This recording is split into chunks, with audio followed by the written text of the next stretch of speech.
La dépression sévère est un trouble de l'humeur dans lequel on peut noter des pertes de plaisir, des pertes d'intérêt, un désespoir ou de la tristesse, ou alors une apathie, on ne ressent plus rien. On peut aussi noter une perte de poids, de la prise de poids, des insomnies ou de l'hypersomnie. On se renferme aussi sur soi, il y a un retrait social aussi qui se note.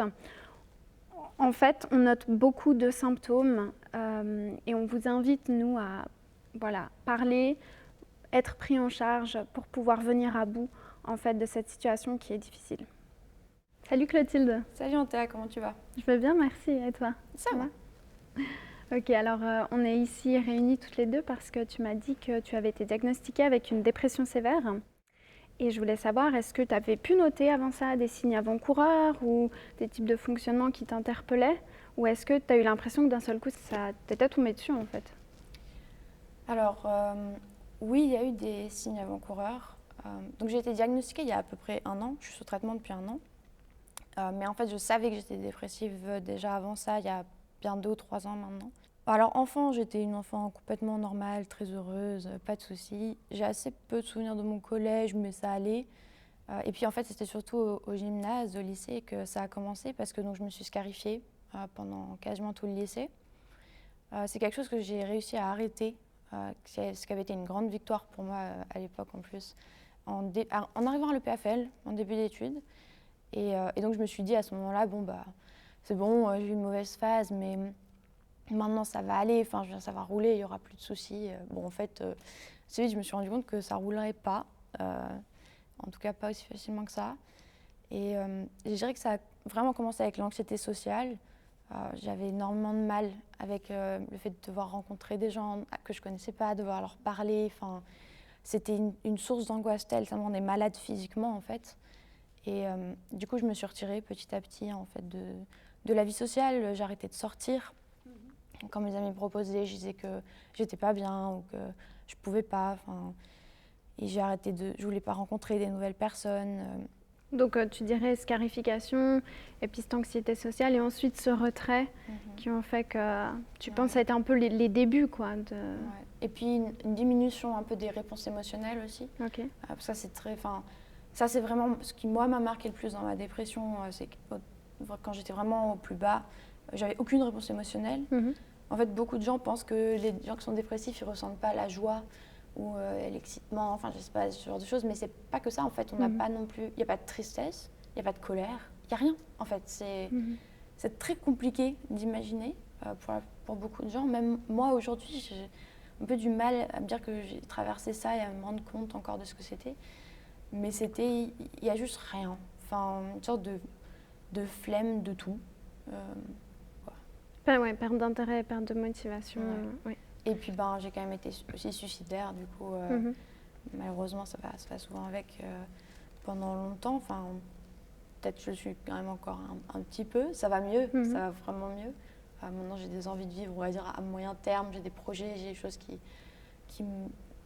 quand même me font envie. Mais pendant très longtemps, j'avais pas du tout envie de vivre. Je le faisais parce que je voulais pas faire subir ça à ma famille. Donc en fait, je vivais pour ma famille, pas pour moi. Si ça avait tenu qu'à moi, si j'avais pas eu ma famille, je ne serais pas restée. Enfin, je trouvais que ça en valait pas la peine. C'était trop de souffrance et je voyais pas assez d'intérêt. Enfin, je me disais, est-ce que vraiment je vais encore... Puis en plus, c'était l'image de me dire, il faut que je vive encore comme ça pendant 30, 40 ans, parce qu'à cette époque-là, je voyais pas le bout. Et je me disais, mais c'est horrible, parce que vraiment, j'ai passé ma vie comme ça. Et c'était terrifiant, en fait. Et qu'est-ce qui t'a amené, du coup, à être prise en charge dans cette histoire? Honnêtement, je pense que c'était un peu un miracle, pour être honnête. J'ai un éclair de lucidité.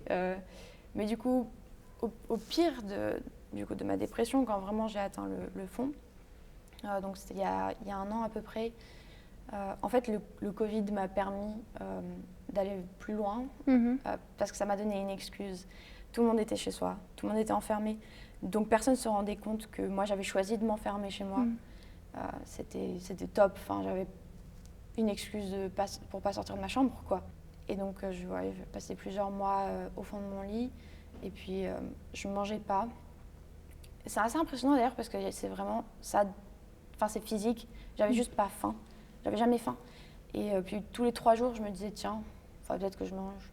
Puis je mangeais, mais genre, je sais pas, 50 grammes de riz. Et puis on était reparti. J'ai perdu en 6 mois à peu près, j'ai perdu 13 kilos.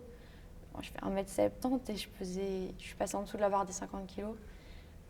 J'étais très très faible. J'avais aucune masse musculaire parce que je me levais quasiment jamais. Il faut savoir aussi que les gens en dépression sévère comme ça, ils ont... l'hygiène, c'est pas non plus vraiment notre première... Enfin, il n'y a rien qui a d'importance. Donc je me lavais pas beaucoup non plus. Puis de toute façon, prendre une douche, ça m'épuisait assez vite à cause de justement cette faiblesse. Et ouais, je m'étais mise à vivre la nuit et à dormir le jour pour pas croiser mes colocataires. Et j'avais arrêté de répondre aux appels de mes parents. Je pouvais pas travailler non plus. J'avais des projets de groupe, ce genre de choses à l'EPFL, mais je pouvais rien faire. Et puis je sais pas, un jour, j'ai appelé ma mère et je lui ai dit, pour la première fois de ma vie, j'ai dit ça va pas et j'ai besoin d'aide.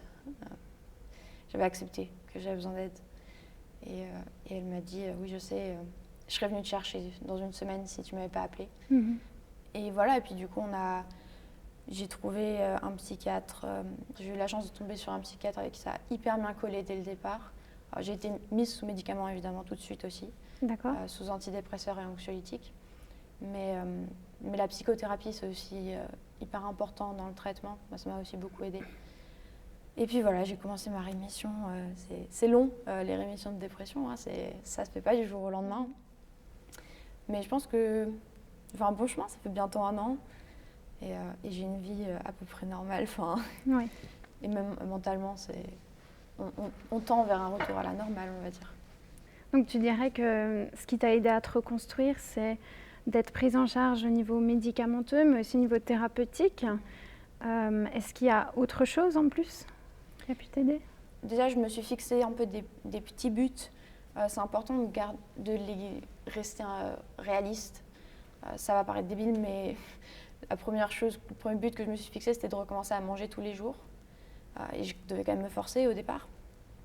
Et puis, de sortir de chez moi. Faut savoir que...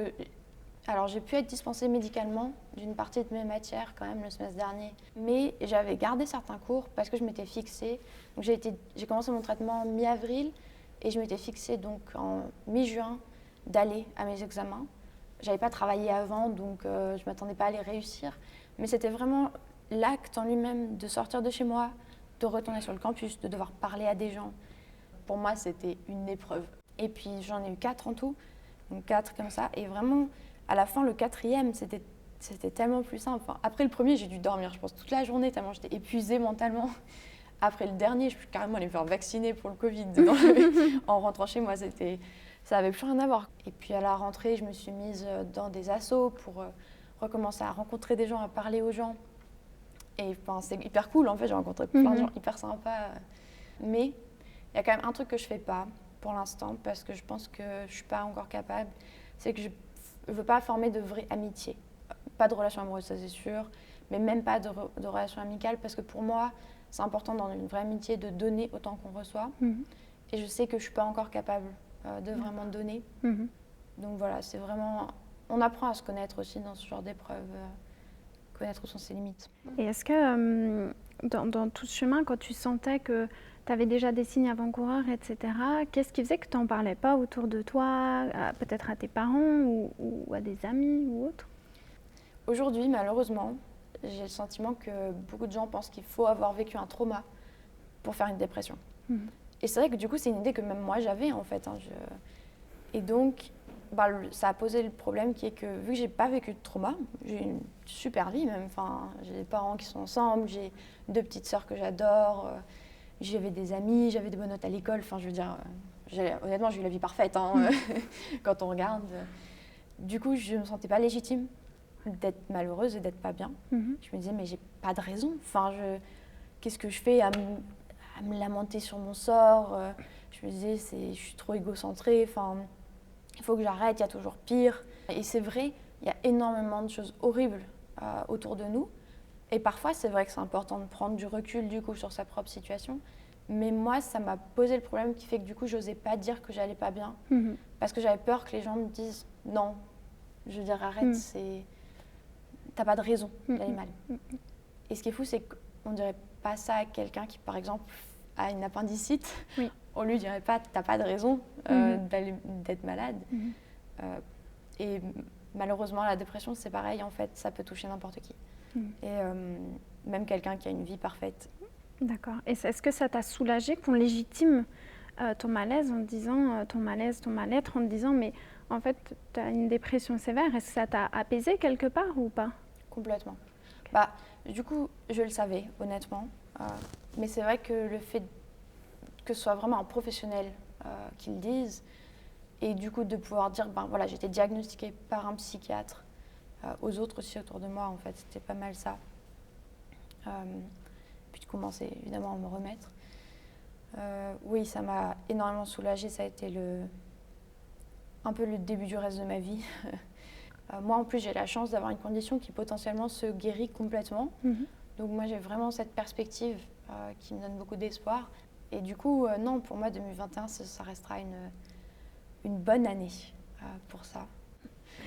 Ok, donc est-ce que tu aurais un message d'espoir peut-être à transmettre à des gens qui nous regardent et qui peut-être souffrent ou ont souffert comme toi? Complètement. C'est une maladie, la dépression. C'est pas une faiblesse. Et puis, c'est pas quelque chose, malheureusement, dont on peut sortir tout seul. Donc, c'est important d'en parler, c'est important de se faire aider par des professionnels. Et il y a de l'espoir, oui. Moi, aujourd'hui, je suis à des millions de kilomètres de l'état dans lequel j'étais il y a un an.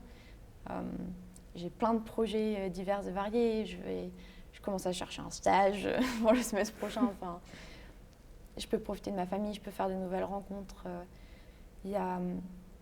Ma vie, elle a changé du tout au tout. Et ouais, il y a de l'espoir. Il faut juste pas, faut pas avoir peur de se faire aider. C'est une force de reconnaître qu'on a besoin d'aide aussi, en fait. Merci Clotilde. Merci.